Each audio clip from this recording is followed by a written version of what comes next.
데일 카네기라고 들어보셨나요? 예, 아마 대부분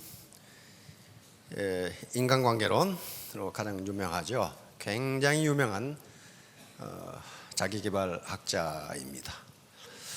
그 데일 카네기가 여러 가지 아주 금쪽 같은 명언을 그 저서에서 많이 남겼는데요. 이런 명언도 있어요. 데일 카네기라는 사람이 이런 말 들어보셨죠? 뭐 통 안 들어본 분도 계실 거고 바람이 불지 않을 때 바람개비를 돌리는 방법은 앞으로 달려가는 것이다. 미국 사람이니까 이렇게 미국말로 해놨어. 어려서 바람개비 돌려보신 적 기억 있으시죠? 예. 바람이 불지 않을 때 바람개비를 돌리는 방법은 앞으로 달려가는 것이다. 바람이 불 때는요, 아무나 바람개비를 들고 있어도 바람개비가 돕니다. 그런데 바람이 불지 않을 때는 그 누가 들고 있어도 바람개비는 돌지 않아요. 경제가 성장 경제이고 그다음에 경기가 호황일 때는 누구나 사업을 해도 돈을 벌 수 있어요. 사업이 잘 돌아가요.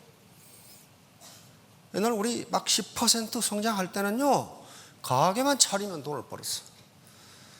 커피점 몇 개 없을 때는요, 커피점만 차리면 돈을 벌었어요. 그런데 바람이 없을 때는요, 그 누가 해도 안 돌아가.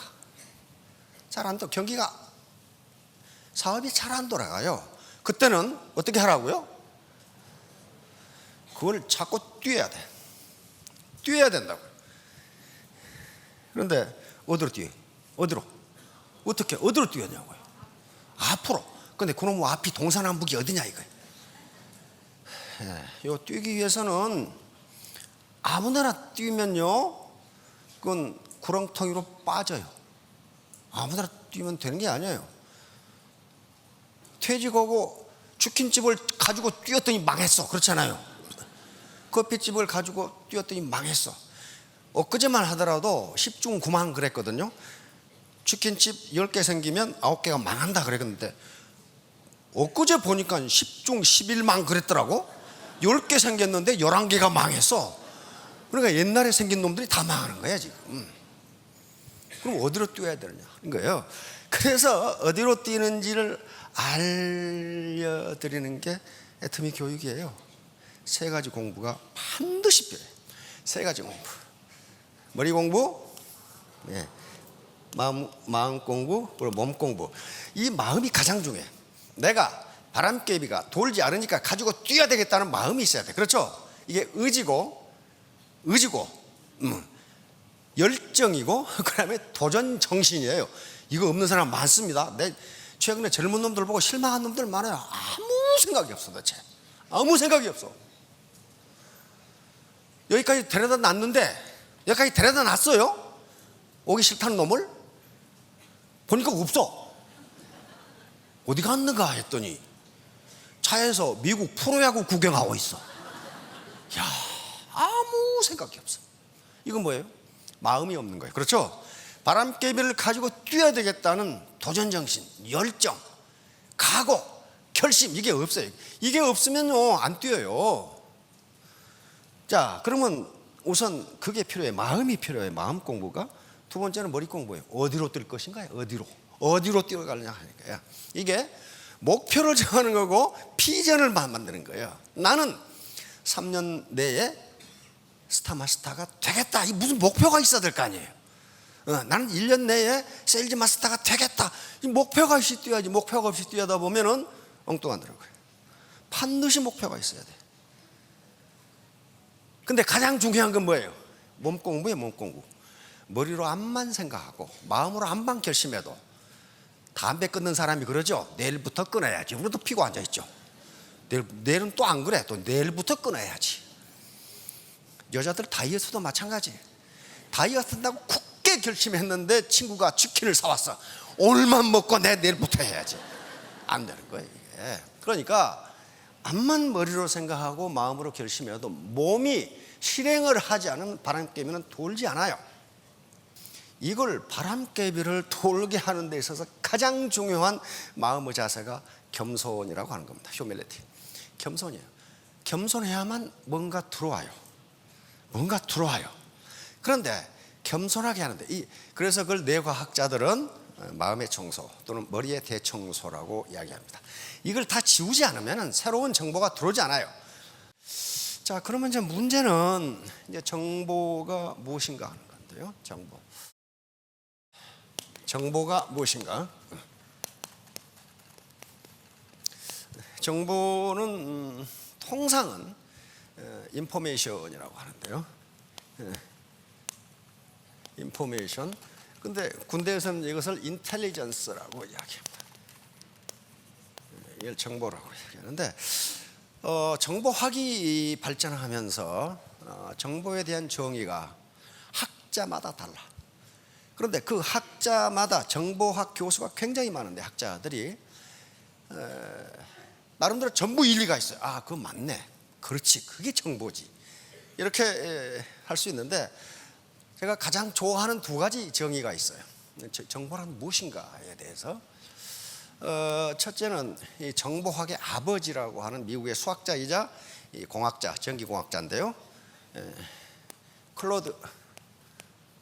클로드 셰넌이라는 콜롬비아 대학 교수인데 정보를 뭐라고 정의를 했냐면 정보는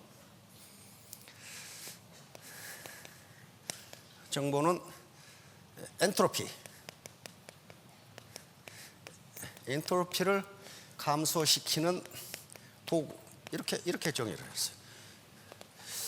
어때? 정보란 말보다 더 어렵죠? 엔트로피를 감소시키는 도구.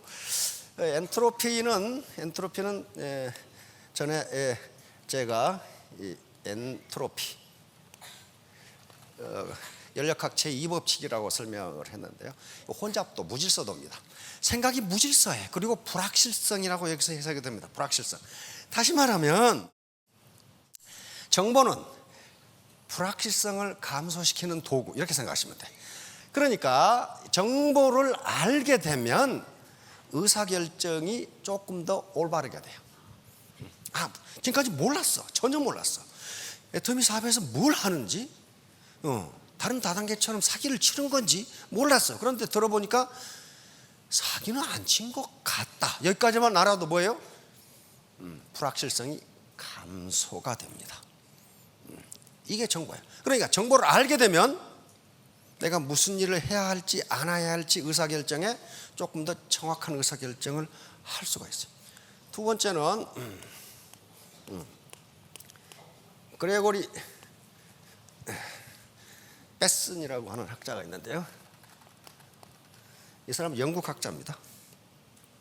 영국 학자인데 아주 기가 막힌 정의를 해놨어요. 이 양반은 정보란 다름을 만들어내는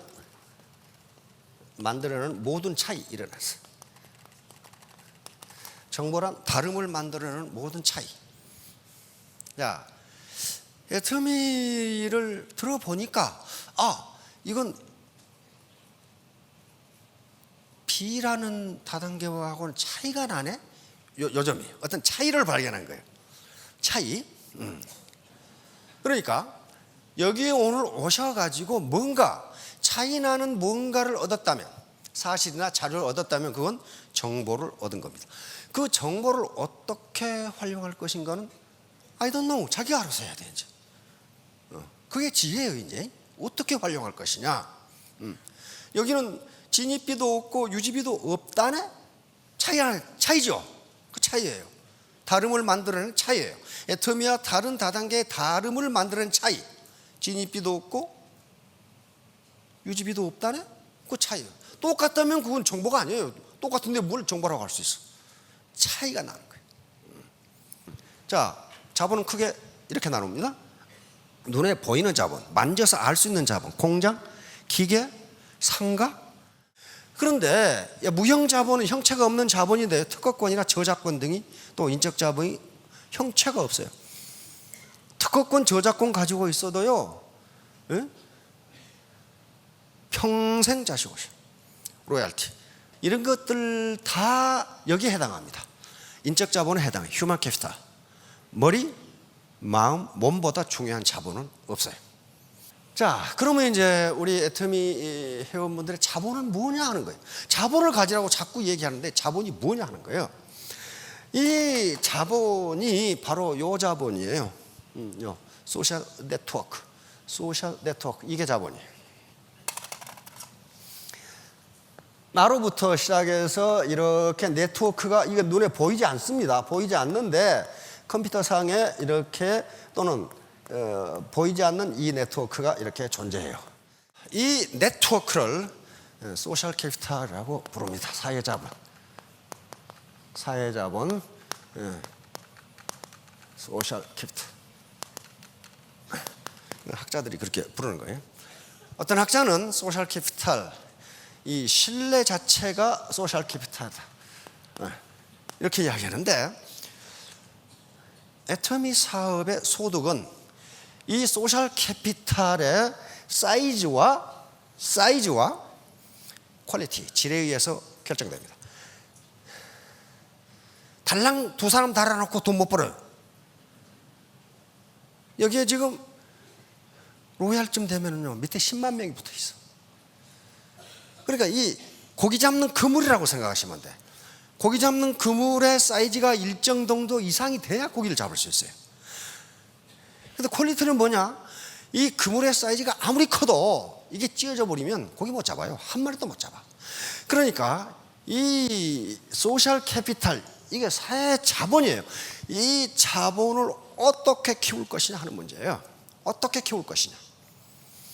그리고 신뢰, 파트너, 그다음에 파트너와 스폰서 간의 신뢰, 컨피던스, 요걸 어떤 트러스트, 이걸 어떻게 돈독하게 할 것이냐 하는 문제가 스타마스타가 되느냐, 로얄마스타가 되느냐, 5천을 보느냐 4천을 보느냐를 결정하는 거예요. 이 자본의 사이즈, 이 자본의 생산성이에요. 이 자본의 사이즈가 일정 사이즈 이상 되지 않으면 그 소득 안 올라와요. 아니, 자본이 적은데 어떻게 소득이 올라가냐고. 올라올 수가 없어요. 그러면 이제 문제는 뭐예요? 이 사이즈를 어떻게 키우고 퀄리티를 어떻게 높일 것이냐 하는 문제. 그렇죠? 그게 전부예요, 이제. 그게 전부라고요. 근데 우리는, 대한민국은 민주공화국이다. 그렇죠? 모든 권력은 국민으로부터 나온다. 그러니까 스폰서 입장에서 국민은 누구예요? 파트너예요. 80년대 중반, 1982년에 메가 트렌드, 대흐름, 문명의 대흐름, 이런 시대가 온다라고 이미 경고를 했고, 지금도 우리 서점에 가면 저게 번역되어 있어요. 메가 트렌드 그래가지고. 그런데 이 메가 트렌드 속에 한 챕터에 하이테크, 하이터치라는 한 챕터가 나오는데, 이게 너무 중요하기 때문에 이 사람이 이 챕터를 다시 떼서 하나의 책으로 쓴 게 하이테크, 하이터치예요. 다시 말하면 지금 4차 산업혁명에 의해서 고기술, 아주 첨단 기술이 전부 인간을 대신하는데, 인간은 인간이라는 거예요. 다시 말하면 아무리 첨단 기술이 발전하고 로봇가 만들어져도 인간은 인간의 손길을 필요로 한다는 거예요. 그러니까 하이테크가 될수록 인간은 인간을 찾는다는 거예요, 지금. 그런데 그게 그렇게 돼가요. 애터미는 휴먼 터치 사업입니다. 로봇 가지고 하는 게 아니고, 광고를 하는 것도 아니고, 인간과 인간의 터치로 사업이 이루어지는 휴먼 터치, 휴먼 네트워크 사업이에요. 그렇다면은 하이테크 시대에도 인간과 인간의 정은 없어지지 않기 때문에 살아남을 수 있다, 이렇게 지금 판단하는 거예요. 로봇 기술을 사람처럼 만들려면 뭘 해야 되느냐면요, 인간의 뇌를 연구하지 않으면 못 만들어요. 도대체 인간의 뇌라는 게 어떻게 생겨먹은 것이냐, 인간의 신경망은 도대체 어떻게 된 것이냐 하는 연구해야 된단 말이에요. 그래서 그 주제가 생명과학이 들어있는 거예요. 그러면 문제는 이제 지능이에요. 지능, 머리란 말이에요. 지금 여기 지능검사가 나온 것은 지금부터 100년 전입니다. 1905년에 프랑스에서 처음 나왔어요. 근데 프랑스에서 지능검사를 한 예인은 굉장히 인도주의적 목적이었습니다. 이때부터 1900년대 초반부터 프랑스에서 국민교육이 시작됐어요. 지금은 옛날에 우리 초등학교를 뭐라고 그랬어요? 국민학교라고 그랬잖아요. 근데 지금은 안 써요, 그 말을. 왜냐하면 독일과 일본에서 썼기 때문이에요. 국민학교는 말을 독일에서 썼고 일본에서 갖다 썼고 우리 갖다 썼어. 근데 그 초등학교거든. 그런데 이때부터 국민교육이 시작되니까 어떤 일이 벌어졌냐면은 한 클래스에 성적이 아주 좋은 애, 이 공부를 못 따라온 애가 한 클래스에 있어. 그러니까 프랑스 정부가 인도주의적 입장에서 저 학습 지진아들을 어떻게 방과 후 학습으로 성적을 끌어올릴 것이냐를 연구하라고 그랬단 말이에요. 그러니까 순전히 인도주의적 목적이죠. 그래가지고 저희들 어떻게 학습을 따라오게 할 것이냐를 연구하다가 이게 나온 거예요. 이때부터 지능검사라는 게 시작됩니다. 지능검사의 역사는 그러냐, 지금부터 몇 년이에요? 100년 동안 연구해요. 인간의 지능이 뭐냐 하는 것을 100년 동안 연구했단 말이에요. 학자들, 심리학자들과 이 생물학자들이 연구를 했어요. 그런데 여기에 골턴이라는 인물이 나옵니다. 이 골턴은 유전자 결정론, 이게 우생학자인데 이게 영국 사람인데 뭐냐면은 인간은 나면서부터 우등한 놈과 열등한 놈이 있는데 열등한 놈은 점점 종자를 없애고 우등한 놈으로 종자를 퍼뜨리면 인류는 점점 좋아질 것이다. 아주 끔찍한 이론을 내세운 사람이에요. 그런데 이 골턴은 말이죠, 자기 이론이, 그러니까 이건 유전자에 딱 갇혀가지고 너는 나면서부터 네 유전자가 그모난 그 꼴이기 때문에 너는 평생 그렇게 살아라. 이게 지금 이거예요. 무시무시한 이론이죠. 이게 맞다면. 그러니까 이 골턴은 유전자가 좋은 놈이 유전자 나쁜 놈을 다 때려 죽여라 하는 게야. 아주 무시무시한 일이죠. 그런데 이 사람이 골턴이에요. 그런데 자기가 우생학을 만들어 놓고 실제 실험을 해봤어. 맞는지. 자기가 맞다고 생각했어. 황소 무게 측정인데요, 황소 전문가에게 저 황소 무게가 몇 킬로그램이냐, 몇 킬로그램 되겠느냐, 그러면 황소 전문가니까 거의 비슷하게 맞추겠죠. 그리고 아무것도 모르는 동네 사람한테 저 몇 킬로그램 되느냐 그랬더니 황소 전문가가 더 잘 맞춰. 당연하죠. 그래서 이번에는 어떻게 했냐면은 그 황소 전문가하고 동네 사람 아무나 10명 데려다가 무게가 몇 킬로그램이나 했더니 그 동네 사람 10명이 회의에서 맞춘 게 정확하게 맞더라는 거예요. 자기 이론이 완전히 틀려버렸어. 이거 봐라, 전문가가 더 나을 텐데 왜? 이게 바로 집단지성이라는 겁니다. 바보 셋이 모이면 제갈량보다 낫다는 게 요거예요. 요게 지금 요거예요. 여기 이제 뉴질랜드 정치학자 제임스 플린이라는 사람인데 이상한 걸 발견했어요. 미국 국민의 IQ를 검사했더니 어떻게 돼요? 점점 올라가. 그렇다면 이게 IQ가 유전자에 의해서 결정된다면 이게 올라가면 안 되는 거예요, 지금. 그렇죠? 유전자는 일단 뱃속에서 42일 만에 결정된다고 그러니까 올라가면 안 되는데 올라가는 거예요. 그럼 뭐예요? 인간의 지능에 영향을 미치는 것이 유전자 말고 다른 게 있다 하는 걸 나타내요. 이때 그래서 각 나라에 다 일본, 홍콩 다 조사했어요, 유럽. 근데 전부 이래. 전부 올라가, IQ가. 그러면 머리가 어머니 뱃속에서 결정된다는 이론이 안 맞는 거예요. 이게 뭐냐는 거예요, 이게. 근데 이 양반이 또 엉뚱한 사람이 한 분 나타났어. 이게 스탠퍼드 대학 심리학교 굉장히 유명한 사람이에요. 루이스 터먼이라는 사람. 이 사람은 우생학 신봉자예요. 맞다. 인간은 태어날 때 유전자에 의해서 그 사람의 일생이 결정된다. 따라서 그 사람의 IQ를 알면은 이 인간이 일생을 어떻게 살아갈지를 알 수가 있다. 이렇게 가정을 한 거예요. 그래놓고 실험을 시작했습니다. 이 학자는 대단히 유명한 학자인데 캘리포니아 초중등학교 학생 25만 명의 IQ 테스트를 전부 했어요. 그래서 IQ 135, 다시 말하면 천재라고 생각되는 애들 1521명을 선정해서 가설을 이렇게 세웠습니다. 이 아이들은 각계의 최고 엘리트가 되어 성공적인 인생과 영웅적인 지위를 누릴 것이다. 즉 인간의 일생은 IQ 하나만으로 측정이 가능하다, 예측이 가능하다. 이게 가정이니까 가정을 실험에 의해서 연구에 의해서 확정이 돼야 그게 학설이 됩니다. 그렇죠? 그래서 실험을 시작합니다. 실험을 시작하는데 미국의 위대함, 미국의 강함은 여기에 있습니다. 이 사람들은 한번 실험을 시작하면요, 그놈이 죽을 때까지 해. 그러니까 1921년부터 1990년까지 70년간 이놈들이 다 죽을 때까지 한 거예요. 그래서 그 모든 기록을 다 해. 이놈은 몇 살 때 태어나서 어디 살고 그 건강은 어떻고 결혼 생활은 어떻고 공부는 뭐 했고 전부 기록하면 어떻게 됩니까? 그 뒤에 학자들이 그걸 연구하면 됩니다. 그래서 70년간 연구원 3대 결국 터먼 교수의 가설은 전부 틀려버렸어. 안 맞아요. 하나도 안 맞아. IQ가 한 인간의 일생을 결정하지 않는다. 이렇게 결론을 내리고 끝났습니다. 왜냐하면 이게 135 이상 천재들이기 때문에 이 중에 영화배우도 있고 교수도 있고 다 나왔어요. 부자도 있고 다 나왔는데 노벨상은 하나도 없고 퓰리처상은 하나도 없어. 그 다음에 청소부 타일공 등도 대단히 많아. 그럼 청소부나 타일공이 나쁜 직업이다 그런 얘기가 아닙니다. 지금 요것은 IQ 135가 아니라도 할 수 있다 그 말이야. 그렇죠? 천재만 타일공 할 수 있나요? 아니란 말이에요. 그러니까 전혀 안 맞는 거야.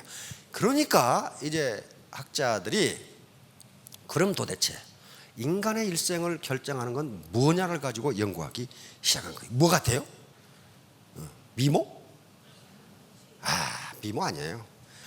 바로 터먼 교수가 이 천재들이 노벨상을 탈 거라고 예측했는데 천재는 못하고 이 두 사람이 탔어. 이 사람들이 노벨 물리학상을 탔고 파인만은 20세기에 아인슈타인 버금가는 물리학자인데 IQ 120밖에 안 돼. 두 학자가 노벨상을 탄 거예요. IQ 120이어가지고 터먼 교수는 저런 바보들은 평생 그렇게 산다고 생각했는데 노벨상을 받은 거예요. 거기다 인류에게 가장 큰 공헌을 해준 사람. 처음 만든 반도체인데 이 세 사람이 노벨상을 받았거든요. 근데 이분은요, 두 번째 있는 분은 노벨상을 또 받았어. 물리학상을. 초전도체 연구로 노벨상을 또 받았어요. 그러니까 이게 지금 터먼 교수의 IQ만 알면 한 인간의 일생을 알 수 있다는 가정이 틀려버린 거예요. 자, 그래서 과연 유전자가 한 인간의 그 인간의 성격을 결정하는가 하는 실험이 계속 이루어집니다. 뇌과학이 계속 발전하죠. 지금 맥길 대학의 마이클 미니 교수가 쥐를 가지고 실험을 했어요. 쥐가 이제 새끼를 낳았는데요. 두 번 실험을 했어요.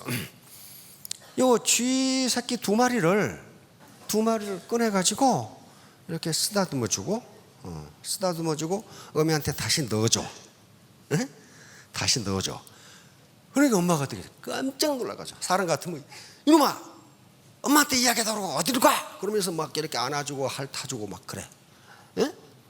사람 같으면 그러겠죠. 내가 이놈 자식이 말이야 다음에 엄마한테 얘기 안 하고 나면 혼내줄 거야. 그러면서도 이렇게 쓰다듬어 두고 그 일을 여러 번 했어. 여러 번 했더니 그러고 봤더니 엄마가 많이 쓰다듬어 주고 인간이 많이 쓰다듬은 쥐가 훨씬 건강하게 자라더라. 그리고 굉장히 도전적이고 호기심이 많고 이렇게 크더라는 거예요. 그 말은 무슨 말이에요? 유전자가 똑같은데 왜 그러냐는 거예요. 유전자가 똑같은데 어떻게 키우냐에 따라 달라진다. 그리고 다음 실험을 했어요. 두 번째는 쥐도 굉장히 애정이 풍부하고 사랑 따뜻한 쥐가 있고 굉장히 냉담하고 찬 쥐가 있답니다. 그래서 그 새끼를 바꿔 키웠어요. 따뜻한 쥐한테서 난 새끼를 냉정한 쥐로 옮기고 두 개를 옮겼는데 만약에 유전자 결정론이 맞다면 그놈이 어디서 크건 엄마하고 성격이 같아야 돼. 정반대더라는 거예요. 어떤 유전자를 받고 태어났든지 따뜻한 쥐에게서 큰 쥐는 따뜻한 쥐가 되더라는 거예요. 그래서 미니 교수는 유전자 결정론은 설득력이 없다고 결론을 내립니다. 많은 다른 학자들이 또 실험을 했는데 똑같아. 분명히 유전자가 같은 엄마한테서 낳았는데 성격이 달라져. 어떻게 크냐에 따라서. 이거 누구예요? 그래서 많이 봤죠. 강수진. 이렇게 이쁜 지금 국립발레단 지금 단장하고 있죠. 발가락이 이렇게 생겼어요. 얼마나 연습을 했으면 시골 중학교 나왔죠. 시골 중학교 나가서 혼자 독일 갔죠. 이 강수진 씨가 유전자가 좋아서 춤을 잘 춘다? No. 그건 아니에요. 그건 아니란 말이에요. 왜냐하면 그 엄마는 그 콩밥 매던 사람이거든. 그럼 도대체 무엇이 인간의 사회적 성취를 결정하는 문제 가지고 엄청난 연구가 이루어집니다. 그래서 한참 90년대 또 2000년대 초반에 나왔던 이론이 EQ라는 거예요. EQ. 감성지능이라고 하는 겁니다. 감성지능. Emotional Intelligence Quotient라고 감성지능. 감성. 인간의 이성이 아니고 감성이라는 게 그렇게 중요하다. 최근에 나온 책은 열정과 용기 끈기, Grit Persistence라고 이야기하고 있습니다. 도대체 그러면 인간의 이 일생을 결정하는 게 뭐냐 하는 이 현자들, 역사적인 현자들의 말을 들어보니까 똑같아요. 뭐라고 그랬어요? 이 사람 세네카, 로마의 철학자죠. 운명은 외부에서 오른 것처럼 보이지만 실은 우리 자신의 마음으로부터 비롯되는 것이다. 다시 말하면 운명은 부모가 물려준 유전자로부터 오는 게 아니고 내가 어떻게 하느냐. 내가 나약한 마음, 게으른 심성, 부정적인 습관이 나쁜 운명을 낳고 용기와 지혜, 남을 돕는 이타성, 긍정적인 습관이 좋은 운명을 낳는다. 이게 로마의 위대한 철학자 세네카의 말입니다. 근데 여기 또 말이 있어요. As long as you live, keep learning how to live. 당신이 살아있는 한 어떻게 살 건지 계속 공부해라. 그 말이에요. 로마 시대 이야기입니다. 당신이 살아있는 한. 근데 이게 오늘날 뇌과학과 딱 맞아요. 뇌과학이 그렇게 되면 뇌가 좋아진다. 지금 그렇게 돼 있어요. 여러분 톨스토이라는 사람이에요. 우리가 흔히 범하기 쉬운 실수 중 하나는 타인을 선인, 악인 혹은 천재, 바보라고 낙인 찍는 일이다. 그러나 인간에게는 모든 가능성이 열려 있다. 바보가 천재가 될 수도 있고 악인이 서인이 될 수도 있다. 바보가 천재가 될 수 있다. 이게 오늘날 뇌과학에서 맞다. 그렇게 나와요. 뇌과학에서 맞다. 맞다. 바보가 천재가 될 수 있고 천재가 바보가 될 수 있다. 그게 오늘날 뇌과학의 성과입니다. 이건 누구예요? 데이비드 호킨스. 양은 미국의 사상가인데요. 정신과 의사이자 그리고 과학자이고 저술가인데 똑같은 얘기를 했어요. 수많은 사람들이 그들의 천재성을 인식하지 못하고 쓰지 못하는 이유는 높은 IQ와 천재를 혼동하고 있기 때문이다. IQ가 높다고 천재가 아니라는 거예요. 천재가 아니라는 거예요. 천재란 인내, 용기, 집중 똑같은 얘기를 하고 있죠. 집중, 끌고 가는 강한 힘, 절대적인 정직을 소유한 사람을 보는 것이 타당하다. 에디슨이 똑같은 소리를 했죠. 천재는 99%의 땀과 1%의 영감으로 얻어진다. 이때 영감은 IQ를 이야기합니다. IQ가 중요하지 않다 그 말 아닙니다. 1%가 중요한 거예요. 중요한데 99%가 노력이다. 근데 통상 에디슨의 명언을 인용하면서 여기까지만 인용해. 근데 그 뒤가 더 중요한 말이에요. 천재란 단순히 자신이 해야 할 모든 일을 완수하는 재능을 가진 사람인 경우가 많다. 여기를 봐야 돼. 바로 에디슨이 하고 싶은 말이 이 말이었어요. 에디슨이 전구를 만드는데 몇 번 실패했다고요? 책마다 달라. 어떤 데는 3,000번 실패했다, 어떤 데는 5,000번 실패했다. 근데 에디슨의 자서전을 보면 9,999번 실패했다고 나와. 그러니까 자기도 몰라 몇 번 실패했는지. 그러니까 기자가 물었어. 당신은 말이야, 그 9,999번이나 실패합니까? 그러니까 에디슨이 그랬어요. 이 사람아, 실패가 뭐라니? 나는 불이 켜지지 않는 방법을 9,999가지나 알아낸 사람이야. 알아냈잖아요, 불이 켜지지 않는 방법을. 그런데 에디슨은 어떻게 했어요? 끝내 해냈어요. 지금 그것이 세계 최고 기업인 GE라고 있죠. 제너럴 일렉트릭. GE의 전신이 에디슨의 회사입니다. 에디슨 전기회사예요. 그러니까 그게 몇 개가 합해서 지금 GE가 됐는데, GE는 지금도 내세울 사람이 에디슨밖에 없어. 에디슨이 만들어야 그래가지고 하는 게 지금 GE예요. 그런데 거기에 어떤 조수가 있었어. 조수가 아까 우리 박 회장께서 지식, 지혜, 그 조수는 초등학교도 못 나왔어. 초등학교도 못 나왔어요. 그래가지고 에디슨하고 같이 자기가 돈을 벌면 엄청나게 벌 것 같은데 에디슨한테 갈 차비가 없어. 농사꾼이었거든. 농사꾼 그 품팔이였거든. 그래가지고 기차 짐간에 몰래 갔어, 에디슨한테. 그래서 에디슨을 만났어. 만나가지고 내가 당신하고 사업을 하고 싶다. 아니, 돈 한 푼도 없는 놈이 사업하고 싶다고 그랬어. 그러니까 에디슨이 뭐라고 그러냐면, 하루에도 당신 같은 사람이 수십 명이 찾아와. 그러니 내가 묻는 말에 답변을 하면은 나하고 사업을 하고 못하면 그만이다 그랬단 말이에요. 뭡니까? 자네가 이제 사무실에 앉아 있겠죠? 나를 이 방에서 나가게 해봐. 그러니까 이 농사꾼이 말 같지도 않은 소리. 어떻게 선생님이 거기 있는데 밖으로 나가게 합니까? 밖에 있다 하면 들어오게 할 수 있지만. 그러니까 그러면 내가 밖에 나가보지. 한번 딱 넣는 순간 아이고 내가 졌구나. 이게 지혜예요. 초등학교도 못 나온 친구예요. 그래서 에디슨 다음 가는 부자가 됩니다. 왜? 에디슨은 만들 줄만 알았지 팔 줄을 몰라. 과학자니까. 그래서 엄청나게 많은 돈을 벌어줘요. 여러분도 화장품을 못 만들지만은 팔 줄은 알아가지고 엄청난 부자가 되시기 바랍니다. 예, 감사합니다.